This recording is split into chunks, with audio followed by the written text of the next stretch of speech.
Hello students, this is RP Singh. Welcome to this channel learn maths with RP Singh. आज इस video में शिक्षा निदेशालय द्वारा उपलब्ध कराई गई कक्षा 6 गणित की वर्कशीट नंबर 30 लेते हैं। इसका टॉपिक है प्रायोगिक ज्यामिति, लंब रेखाएं। दो प्रतिच्छेदी रेखाएं जिनके बीच का कोण समकोण हो उन्हें लंब रेखाएं कहते हैं। जैसे पुस्तक का एक कोना जहां दो रेखाएं परस्पर समकोण पर हैं। जैसे कि ये मेरे पास एक पुस्तक है, इसका ये कोना, यहाँ से ये लाइन और ये लाइन, ये दोनों एक दूसरे के साथ में 90 डिग्री का कोण बना रही हैं। तो ये रेखा इस रेखा के ऊपर लंब हो गई और ये रेखा इस रेखा के ऊपर लंब हो गई। और इस कोने पर भी ऐसा ही है, चारों कोनों पर इस तरह से ही है। ये रेखा इस रेखा के ऊपर लंब और ये रेखा इस रेखा के ऊपर लंब। ये किनारे एक दूसरे के ऊपर लंब हैं। रूलर और सेट स्क्वायर की सहायता से लंब खींचना। हमें यहाँ पर रूलर और सेट स्क्वायर से लंब खींचना है।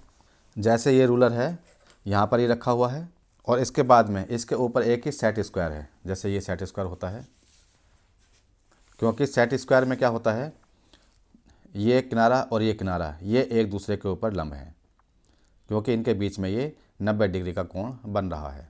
तो इसके लिए एक रूलर रखा, इस पर ये लाइन खींच ली।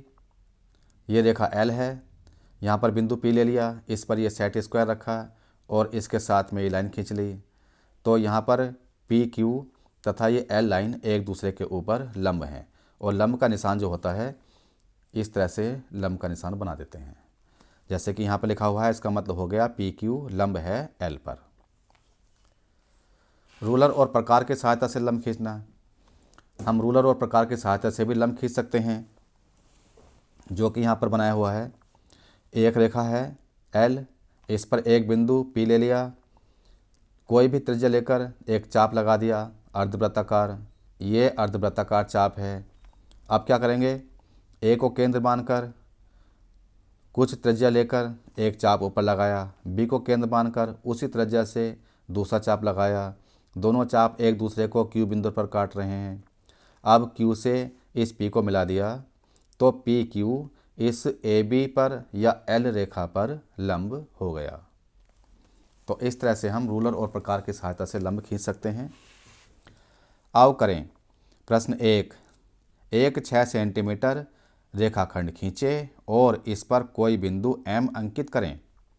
M से होकर AB पर एक लंब रूलर और प्रकार द्वारा खींचिए। इसको हम अलग से सॉल्व करते हैं। तो ये पहला प्रश्न है। हमें यहाँ पर एक 6 सेंटीमीटर लंबाई का रेखाखंड खींचना है। इस स्केल से 6 सेंटीमीटर लंबाई का रेखाखंड खींच लेते हैं। ये 0 से स्टार्ट करेंगे हम और 6 यहाँ पर आ रहा है। इन दोनों बिंदुओं को मिला देंगे तो ये रेखाखंड 6 सेंटीमीटर लंबाई का हो जाएगा। ये A बिंदु और ये B बिंदु। अब इस पर कोई बिंदु M लेना है। हमने मान लीजिएगा यहाँ पर एक बिंदु M ले लिया। इस M बिंदु पर हमें लंब खींचना है। तो हम क्या करेंगे, प्रकार लेंगे। ये हमने प्रकार ले ली है। पहले हम इस पर, अब हम M को केंद्र मानकर, M पर हमने प्रकार की नोक रखी, इसको केंद्र मानकर कोई भी त्रिज्या लेकर एक अर्धवृत्ताकार चाप लगा देंगे। ये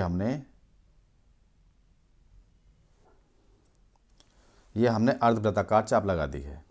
अब हम प्रकार को और खोल लेते हैं, ज़्यादा त्रिज्या हो जाएगी।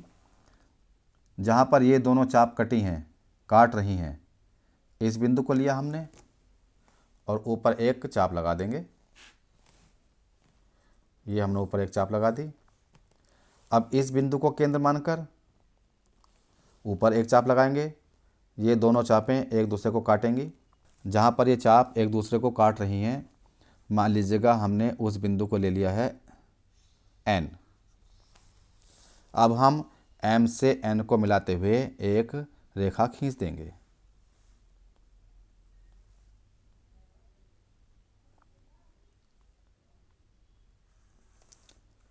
हमने M तथा N को मिलाते हुए एक रेखाखंड खींच लिया, इनको आपस में मिला दिया।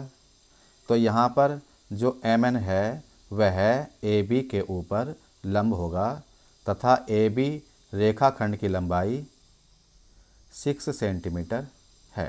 प्रश्न 2 है, एक 8 सेंटीमीटर रेखाखंड खींचें और इस पर कोई बिंदु S अंकित कीजिए।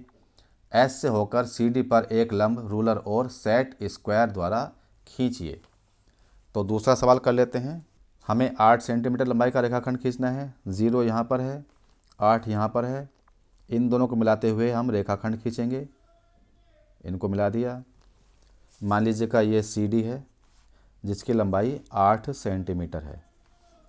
अब इस पर हमें एक बिंदु S लेना है। हमने यहाँ पर एक बिंदु S ले लिया। सेट स्क्वायर की सहायता से इस पर हमें लंब खींचना है। हमने ये सेट स्क्वायर ले लिया, इसकी नोक को S पर रखा और इधर नीचे CD रेखाखंड पर रखा। ये जो इसका नीचे का जो हिस्सा है, अब S से सेट स्क्वायर के किनारे के साथ साथ हम एक रेखाखंड खींच लेते हैं। मान लीजिएगा यहाँ पर ये बिंदु T है, तो ST लंबवत हो जाएगा CD के। इसको ऐसे भी लिख सकते हैं और इसको ST लंबवत CD इस तरह से भी लिख सकते हैं। यहाँ पर CD रेखाखंड की लंबाई 8 सेंटीमीटर है। इस तरह से वर्कशीट पूरी हो चुकी है। अगर ये वीडियो आपको अच्छी लगी हो तो इसको लाइक करें, शेयर करें, चैनल को सब्सक्राइब करके बेल आइकन प्रेस कर लें, जिससे कि आगे आने वाली वीडियोज़ के नोटिफिकेशंस आपको मिलते रहें। Thank you, thanks for watching this video.